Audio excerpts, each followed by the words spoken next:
it really turns into a logistical nightmare for us right now. So it's extremely difficult in the situation we're facing.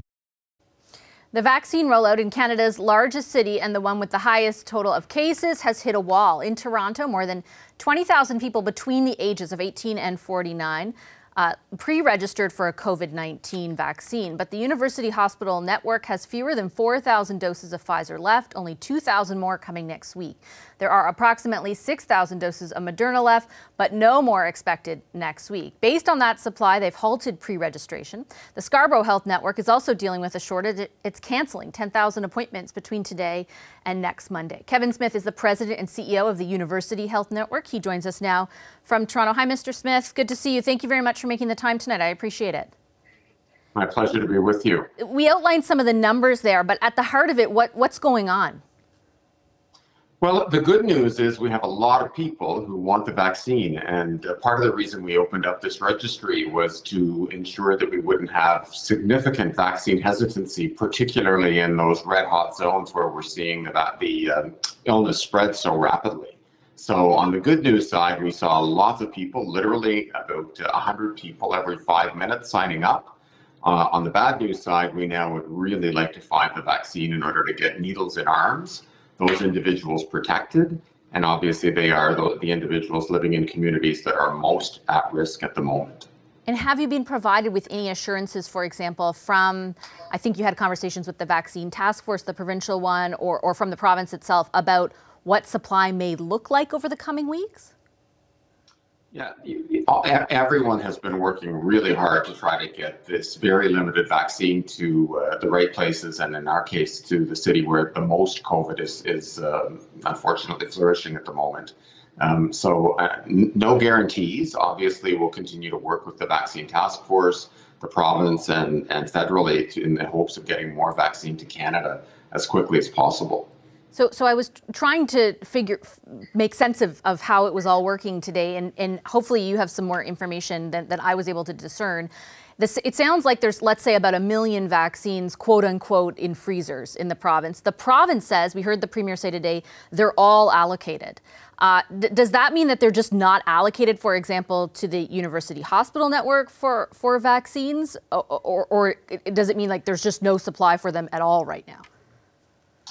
Yeah, well, it's interesting. I've just been on a call this afternoon with a subgroup looking at where are these alleged vaccines in freezers. And I think you're exactly right. Anything that is in a freezer is allocated against a booked appointment.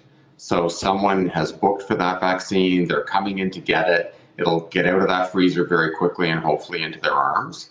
And we do have actually a very significant dip in supply next week. So the next 2 weeks are among our lowest supply weeks.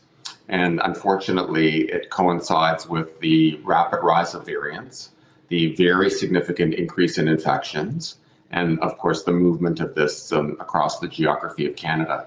So very unlucky, but unfortunately, we're seeing disease rise, massive use of variants, and less vaccine all at the same time. So if I understand that correctly, if those doses are all allocated to a booked appointment, does that mean there's no additional doses to increase the supply, for example, to your network specifically for those 18 to 49-year-olds? So at the moment, I haven't identified any additional supply. I think one of the things we are now at the point of having to face is, should we be spreading vaccine across areas that have significant illness and those that don't at the same rate? And I really understand that there's a debate on both sides. Do we prevent areas equally? But on the other hand, usually it is these red zones that are seeing the continued spread of the virus, and of course, even the travel of those individuals out into areas where virus is not significant at the moment. So I'd be advocating for way more per capita going to the geographies where this disease is most active. Yeah, I was going to ask. That would really mean. Sorry. Pardon me. No, go ahead. That would really mean. Pardon me. Yeah, we've been taking it away, frankly, from areas where there is less illness and moving it to areas where illness is concentrated, rapidly spreading. That rapid spread is translating into hospitalizations, and hospitalizations translating into the need for ICU beds. Yeah, I was going to ask you, just from your perspective at the UHN, like what is the situation when it comes to the ICU, when it comes to hospitalizations? We hear it on a kind of a macro level across the province. We know there are big problems. What are you seeing? Yeah, this is the worst point we've seen in this pandemic in Canada by far. So I think all of us in wave one were anticipating or worrying about that New York or European experience of being overwhelmed by people who needed to be ventilated and moving to the ICU. Fortunately, that didn't occur in wave one. Unfortunately, we saw very significant challenges in care. Sorry, Rusty. My dog obviously likes that. In addition, we end up seeing opportunities for us to now go back and really re-examine where did the infection occur, how did the infection occur, how could we have prevented it? And we know who's getting sick. It's marginalized populations, people doing precarious work, people living in multi-generational homes. We really need to get these folks protected, and we need to consider extended public health measures if we expect to slow this down. What do you mean by extended public health measures? You know what, I think we have to think about travel. I think we have to think about curfew. And I think we have to think about what remains open. And I think we have to think about compliance. And by compliance, do you mean higher levels of enforcement? Yeah, I think we absolutely have to consider higher levels of enforcement as well as higher levels of communication to help people understand we have never had so many people in ICUs or as sick as we have this week. And that number will not abate unless we actually get people vaccinated and observe public health measures and change the number of contacts that are occurring. It just It isn't one. Right. It isn't one, it's both. I just wanted to quickly circle back to the vaccination conversation, because the pivot that you're talking about, right, essentially taking some away from areas that are not as hard hit and directing them to areas that are very hard hit. Is that conversation one that you think the province is being receptive to? Like, is there, because they're, you know, at first the rollout was very much based on age. Last week we saw them sort of augment, more focused on risk, even though the calls had been there for a while. Do you anticipate like this kind of a move is coming?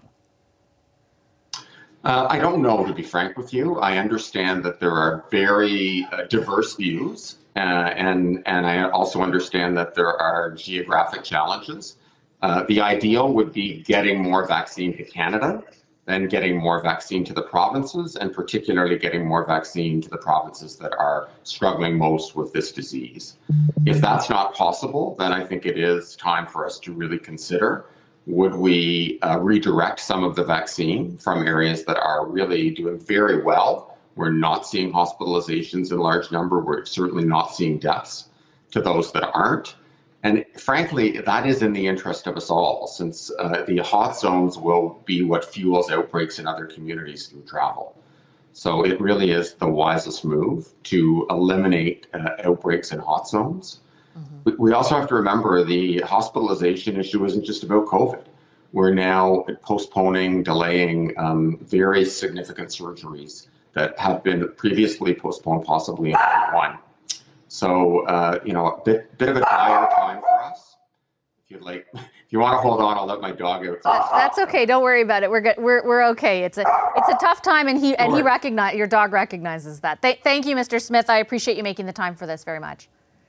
Thank you. Kevin Smith is the CEO of Toronto's University Health Network. Hi, I'm Vashi Capellos, host of Power in Politics. See more of our show by subscribing to the CBC News channel or click the link for another video.